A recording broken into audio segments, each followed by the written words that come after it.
Talk to me about the transition from, I guess, school to, I guess, whatever you do in the streets to music. I want to talk a little bit about what you were doing before you got into music. Uh, you know, I dropped out. It's just crazy. I shouldn't have did it. I was always smart. I missed a lot of days because of my illnesses, so I was always behind as far as days. Like it's a crazy story. Is one time I missed like 2 weeks. I went to school for one day. Next day, teacher gave a test. I scored the 89 on the test. I was going to lunch. She grabbed me. She's like, "Listen, I know you cheated. You wasn't here for the 2 weeks. You have to take it again. You can't go to lunch. You got to go in the room and you got to take the test again." What a terrible teacher. Now I told her, I said, "Listen, I know what I got wrong. You make me take this test again, I'm going to get a higher grade and I hope you keep that grade." And she was like, "I see what I can do." But I doubt that. Right. I wound up taking the game out of 93. Mm-hmm. Stupid ass lady kept the 89. Like, Mm-hmm. but I mean, it was cool. It's just that I remember the last year, the people that I hung out with, they graduated, they left.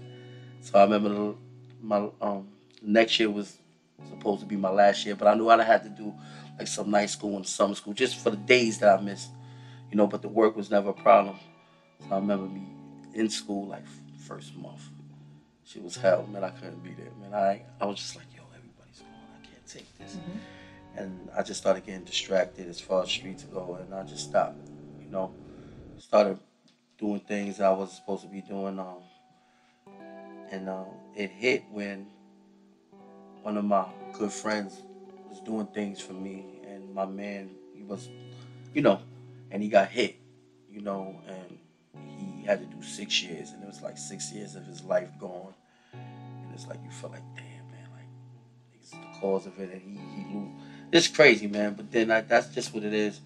Then and in the while he was in it, that's when I really got connected with the music even strong. Cause I always could rap, I can always freestyle and play around, but right then and there, that's when I first walked into in them years.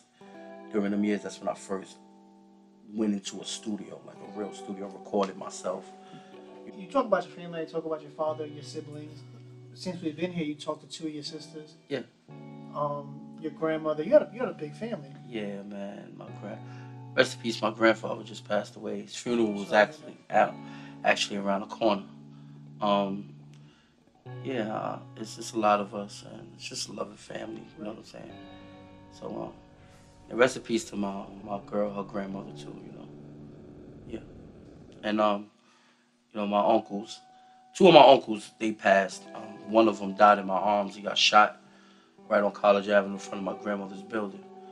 And that was crazy. It's just a lot of shit, man. Like, this is crazy. This is what makes Fred What do you mean, died in your arm? How old are you? 19. You cradled him? Yeah, it was crazy because, I don't know, my grandmother always got this weird shit with her. She came outside and she was going somewhere with my mother, and she said, I don't know, he did something to make her mad, and she was just like, go upstairs, get away from him. He's up to no good. And I'm like, my uncle, man. It's like, go upstairs, for real, get away from him. I'm like, all right, I'm waiting for them to leave, and I'm gonna come back down, chill with him. Was he older than you? Yeah, he is like 35 Mm-hmm. at the time. So I went upstairs, and I was talking to my homegirl on the phone, and it was like 5 minutes would pass. This kid knocked on the door. I lived upstairs on the 5th floor, and I'm like, yo. I said, yo, I think your uncle just got shot. Oh, I just left him, man. I said, you bugging. He's like, I might be bugging. I closed the door, I'm talking to Shorty. He's like, what happened? I said, no, stupid ass nigga from upstairs talking about my uncle got shot, man. I just left this. Then the door knocked again. I opened up the door. I said, yo, what up? I'm like, nah, man, I think he got shot, man. I think you should go downstairs. Just to make sure. I'm like, all right. And I tell her, like, yo, listen, let me go check to see what the fuck's me. So I go downstairs, and this nigga's just rolling around. He got bullet holes in him. People's coming down the block. So I pick him up. And I'm like, yo, what happened? They're throwing up all blood and shit. Nigga looking at eyes rolling back. He's like, it was good. Just mad shit, blood all over, like pus, all that crazy shit. Yeah, he died.